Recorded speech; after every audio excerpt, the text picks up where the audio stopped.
Hi weavers, welcome to one India Telugu.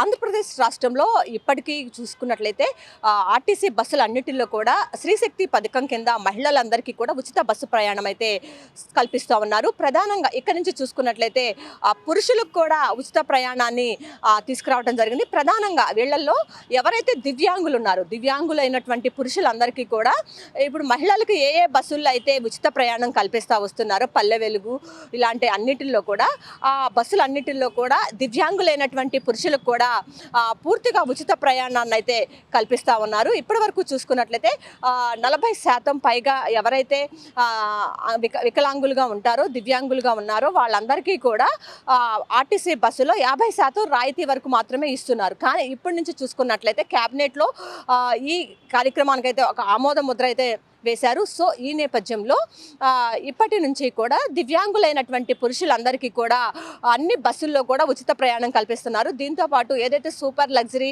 Ultra deluxe ఇలాంటి ఉన్నాయో వాటిలో మహిళలకు కూడా ఉచిత ప్రయాణం లేదు. కానీ వీళ్ళకి మాత్రం 50% రాయితీ మీద టికెట్ అయితే ఇస్తామని కూడా చెప్పడం జరిగింది.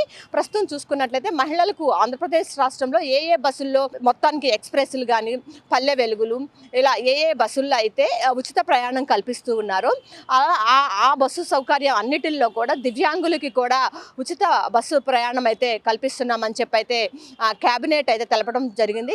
రీసెంట్గా జరిగినటువంటి క్యాబినెట్ సమావేశంలో ఈ మేరకు నిర్ణయం తీసుకున్నారు. సో ఈ నేపథ్యంలో ఒక్క మహిళలకు మాత్రమే కాకుండా దివ్యాంగులైనటువంటి పురుషులందరికీ కూడా బస్సుల్లో ఉచిత బస్సు ప్రయాణం అయితే అందుబాటులోకి అయితే ఏపీలో వచ్చింది. ఇది కూడా ఉన్న పరిస్థితి. కెమెరా పర్సన్ వెంకట్తో Lakshmi, One India news Telugu, Vijayawada.